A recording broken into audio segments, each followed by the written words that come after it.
तमिलनाडु में हुए इस रेल हादसे को लेकर रेलवे की सुरक्षा सिस्टम पर एक बार फिर से सवाल खड़े हो रहे हैं। लेकिन बड़ा सवाल ये कि जिस ट्रेन को मेन लाइन से जाने का ग्रीन सिग्नल मिला था, आखिर वो अचानक लूप लाइन पर कैसे चली गई? ये रिपोर्ट देखिए।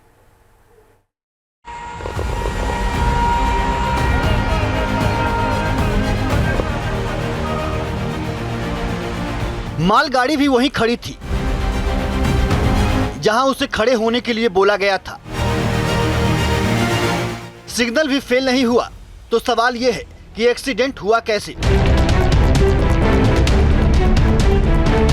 आखिर Mysore Darbhanga express main line से लूप लाइन में कैसे चली गई? आखिर ये गलती हुई कहां? क्या ये गलती अनजाने में हुई या फिर किसी साजिश के तहत? पूरी कहानी तफसील से समझने से पहले आप हादसे की खौफनाक तस्वीरें देखिए। ये समझिए कि हादसा कितना भयानक था।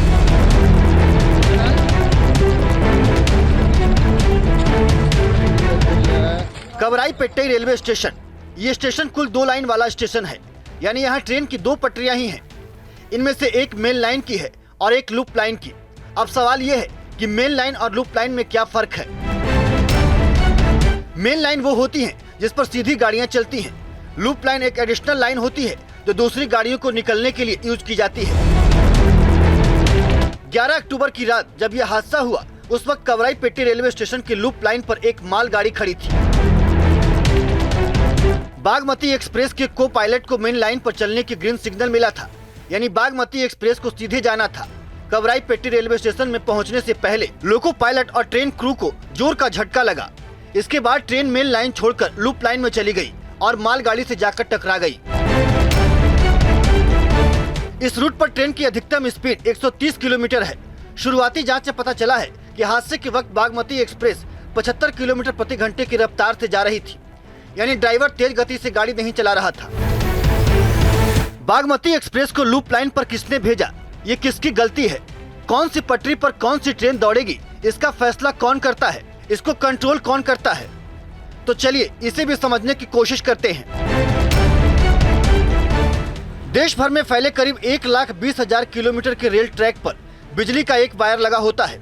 इस वायर में करंट तो होता है, लेकिन बेहद कम वोल्टेज का। इसी वायर के चलते देश के हर स्टेशन पर स्टेशन मास्टर को पता चलता है कि उस वक्त किस खास दूरी पर पटरी पर कुल कितनी ट्रेनें चल रही हैं, उन ट्रेनों के बीच कितना गैप है। ये सब कुछ स्टेशन मास्टर लाइव देख रहा होता है। इसके लिए कम से कम 2 कर्मचारी कंप्यूटर के सामने मौजूद रहते हैं। पटरियों पर लगे इस वायर के जरिए जिस तरीके से ट्रेन को कंट्रोल किया जाता है, उसे इलेक्ट्रॉनिक इंटरलॉकिंग सिस्टम कहते हैं। ये वो सिस्टम है जो फेल होने के बावजूद काम करता है।